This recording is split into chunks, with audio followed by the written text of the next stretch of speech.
you realize that after Nane, most spaces were down, people lost momentum. But I want to remind you this morning that the emphasis is still on Ruto must go. And I'd be very sad hearing someone saying that President Ruto, why are you referring to him as president? Anyway, that aside, leadership, integrity, and accountability. So, first of all, I want to say that this failed regime never honored anything to do with integrity and accountability.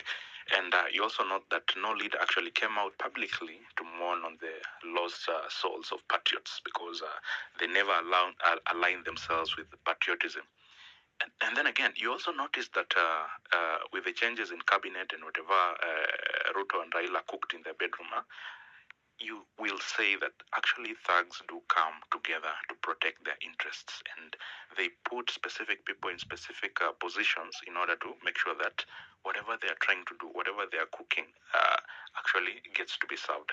Another thing, we also note that is derailing our movement. You go to the streets, you come back, you get a call from home, and they're telling you, "Oh, we saw you on television, we saw you on camera. We don't want to see you on the streets." So our parents have learned to live under oppression, and their vision is blocked. But come on, guys, it's 21st century, and the youth are awake. So most of the things derailing our movement, apart from the sellouts, apart from the bloggers who are championing about revolution, and now they are typing other things. You follow them on X here, but their topics have changed. It felt like they just woke up from something, or they just realized that whatever they were doing was wrong. So it's the people who have learned to live under oppression. You go to the streets today, you ask anybody about the guy, are you happy with the life you're living? Then he'll tell you, what do you want me to do? You see, these are people who have mastered, who have endured the oppression, and who are willing to live under oppression. Another thing I want to say, and that is leaders who have sold us to the West highest bidders, and that is our minerals, our cultures, our mindsets. They're trying to, export labor. Someone say that when you export labor, when you tell people to go and work in Germany, go to work in these other countries, you're creating job for them.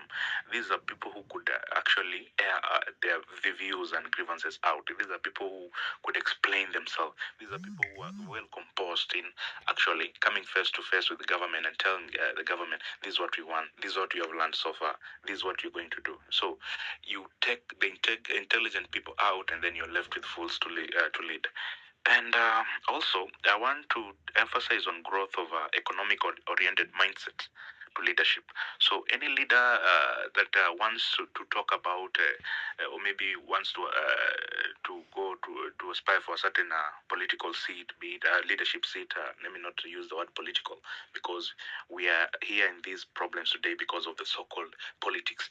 So any leader who wants to vie for any seat or want to represent the interests of people should have economic mindset to leadership, should bring economic ideas and ideologies and policies to leadership, not just mtu wetu, not just this about me coming from Kisumu, that I'm a Luo coming from Kisumu.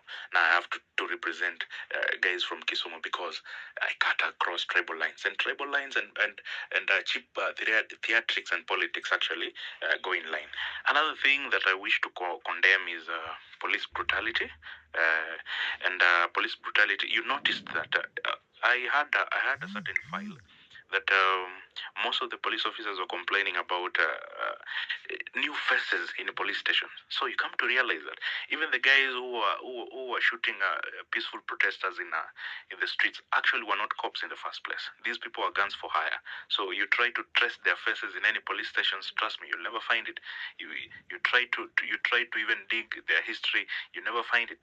You see, these are guns for hire, and they're used by politicians whenever they feel like they're suppressing one or the other, or when the people are awake.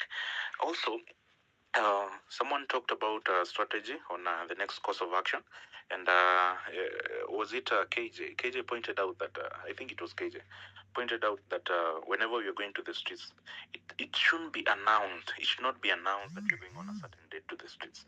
And what is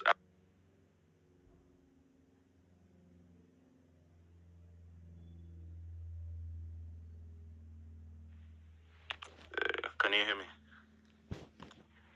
Yes, go ahead. What is making me actually go to the streets is it's the need for good governance, for accountability, the need for transparency in government, the need for equality, and all that is what the government is against, because they actually they have actually isolated themselves as a group of rich people who have control over the poor people. So for them to have control, the poor has to exist. So on the need for integrity, accountability, and the planned protest that we're going to have in the next few days, let it not be ideally well planned that is highlighted here on social media, because even in this platform right now I can tell there are a good number of people who are actually NIS guys, National Intelligence Service unit.